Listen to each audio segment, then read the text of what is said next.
क्या आप जानते हैं हवाई जहाज कैसे उड़ता है? जब भी आप आसमान में किसी उड़ते हुए जहाज को देखते हैं, तब आपके मन में ये सवाल जरूर आता होगा कि आखिर ये हवाई जहाज बिना किसी सपोर्ट के हवा में उड़ता कैसे है? साथ ही ये कितनी ऊंचाई पर उड़ता है और रास्ता कैसे मालूम होता है? हवाई जहाज का आविष्कार किसने किया? ऐसे कई सवाल आपके मन में उठते होंगे। तो जानने के लिए देखते रहिए क्या होगा अगर। जब भी आप किसी हवाई जहाज को उड़ान भरते हुए या धरती पर उतरते हुए देखते हैं, तो सबसे पहली चीज जिसे आप महसूस करते हैं वो है इंजन्स का शोर। इन्हें जेट इंजन्स कहा जाता है। ये मेटल की लंबी ट्यूब्स होती है जिसमें भारी मात्रा में फ्यूल लगातार बर्न करता है। इनका शोर बहुत अधिक होता है। अगर आप सोचते हैं कि अकेले ये इंजन ही जहाज को उड़ाते हैं, तो आप गलत भी हो सकते हैं। चीजें बिना इंजन के भी बड़ी आसानी से आसमान में उड़ सकती है। उदाहरण के लिए कागज से बनी जहाज और बिना इंजन के ग्लाइडर। अगर आप जानना चाहते हैं कि हवाई जहाज उड़ता कैसे है, तो इसके लिए सबसे पहले आपको इंजन्स और विंग्स के कार्यों को समझना होगा। किसी जहाज में इंजन्स को इस तरह से डिजाइन किया जाता है कि वो जहाज को हाई स्पीड पर आगे की ओर धकेल सके। इसके जहाज के विंग्स के ऊपर से लगातार हवा का बहाव पैदा होता है, जो हवा को नीचे ग्राउंड की तरफ धकेलता है और एक अपवर्ड फोर्स पैदा करता है, जिसे हम लिफ्ट कहते हैं। ये लिफ्ट जहाज के वेट पर काबू पाता है और इसे आसमान में होल्ड करता है। किसी जहाज में उड़ान के दौरान 4 फोर्सेस काम करते हैं: thrust, drag, weight and lift. हवाई जहाज के दोनों पंखों पर इंजन्स लगे होते हैं। कुछ जहाजों में एक इंजन भी होता है। इन इंजन्स के जरिए थ्रस्ट पैदा की जाती है। इंजन हवा को कंप्रेस करता है और पीछे की तरफ छोड़ता है, जिससे थ्रस्ट पैदा होता है और जहाज आगे की तरफ बढ़ता है। जब जहाज आगे की तरफ चलता है, तब उसका एक और बल से सामना होता है, जिसे ड्रैग कहते हैं। इसका सबसे अच्छा उदाहरण है जब हम चलती गाड़ी से अपना हाथ बाहर निकालते हैं, तो हवा द्वारा हाथ पर पीछे की तरफ बल लगाया जाता है। इसे ही ड्रैग बल कहा जाता है। ये बल गति पर निर्भर करता है। जितनी अधिक गति होगी, उतना ही अधिक घर्षण होगा। लेकिन जहाज का थ्रस्ट बल ड्रैग बल से ज्यादा होता है और जहाज आगे बढ़ता रहता है। जैसा कि आप जानते हैं, पृथ्वी पर मौजूद प्रत्येक वस्तु पर गुरुत्वाकर्षण बल लगता है, जो उसे नीचे की तरफ खींचता है। ठीक वैसे ही उड़ते हुए जहाज पर भी गुरुत्वाकर्षण बल लगता है और ये इसे नीचे की तरफ धकेलता है। इस वेट पर काबू पाने के लिए विंग्स द्वारा लिफ्ट पैदा की जाती है। जब जहाज आगे की तरफ मूव करता है, तब इसके विंग्स को थोड़ा तिरछा कर दिया जाता है, जिससे विंग्स के ऊपर की हवा तेज गति के साथ और नीचे की हवा धीमी गति के साथ गुजरती है। इससे विंग्स के ऊपर की हवा का दबाव विंग्स के नीचे वाली हवा के दबाव की अपेक्षा कम हो जाता है और जहाज ऊपर उठने लगता है। जब जहाज एक स्थिर स्पीड पर हॉरिजॉन्टली उड़ता है, तब विंग्स से उत्पन्न लिफ्ट जहाज के वेट को बैलेंस करता है और थ्रस्ट ड्रैग को बैलेंस करता है। विंग्स लिफ्ट कैसे पैदा करते हैं? एक लाइन में कहे तो विंग्स खुद से टकराने वाली हवा की डायरेक्शन और प्रेशर चेंज करके लिफ्ट पैदा करते हैं। अधिकांश हवाई जहाज़ों के विंग्स का ऊपर का सरफेस कर्व होता है, जबकि नीचे का सरफेस फ्लैट होता है, जो कि एक क्रॉस सेक्शनल आकार बनाता है, जिसे एयरफॉइल के नाम से जाना जाता है। प्रेशर में बदलाव के लिए यहाँ बर्नौलीज प्रिंसिपल काम करता है। जब कर्व विंग्स आसमान के माध्यम से उड़ते हैं, ये हवा को डिफ्लेक्ट कर देते हैं और अपने ऊपर और नीचे के एयर प्रेशर को बदल देते हैं। जब जहाज आगे बढ़ता है, तब विंग्स के ऊपर का भाग हवा के प्रेशर को कम कर देता है और जहाज ऊपर उठ जाता है। एयरफॉइल अपने सामने आने वाली हवा को अलग अलग बांट देता है। ये ऊपर बहने वाली हवा का प्रेशर कम कर देता है और दोनों एयर स्ट्रीम्स को नीचे की तरफ गति देता है। जब हवा नीचे की तरफ बहती है, तब जहाज ऊपर की ओर उठता है। एयरफॉइल आने वाली हवा का जितना अधिक पार्ट डाइवर्ट करेगा, ये उतना ही अधिक लिफ्ट पैदा करेगा।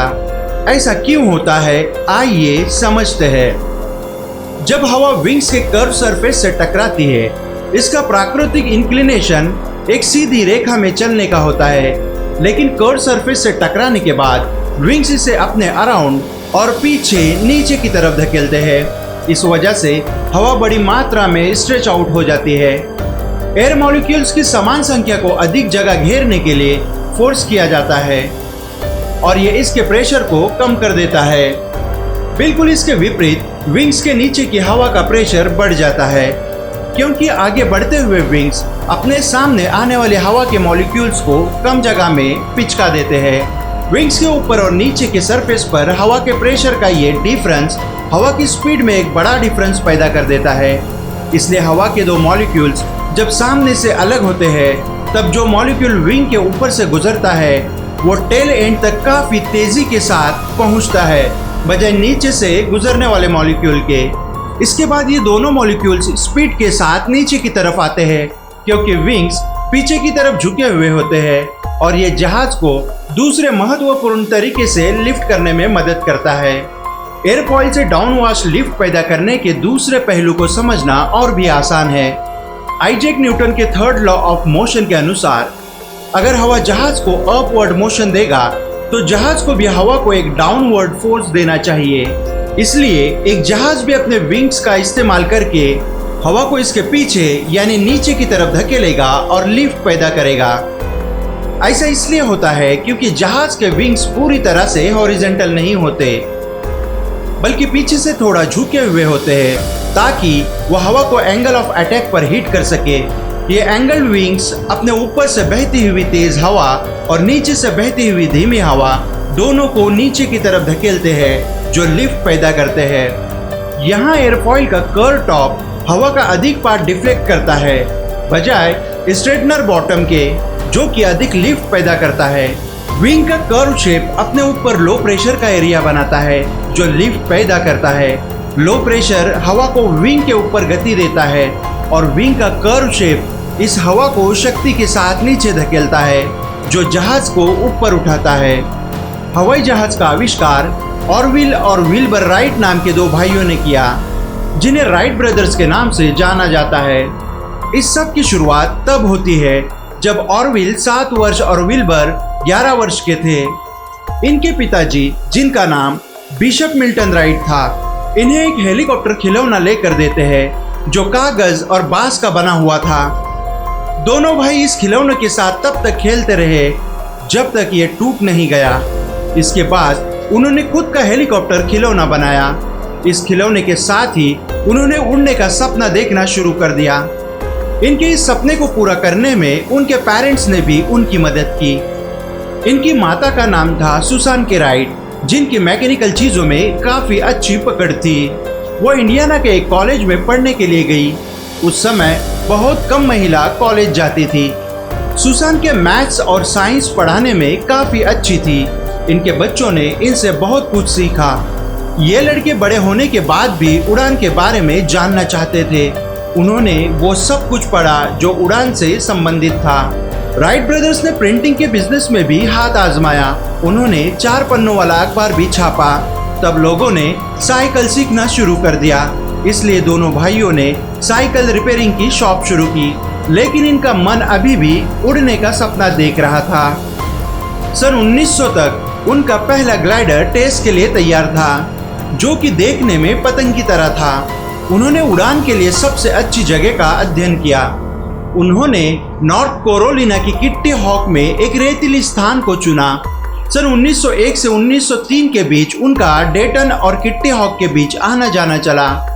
वे उड़ने के करीब पहुंच रहे थे। अंत में 17 दिसंबर 1903 को वो समय आ ही गया।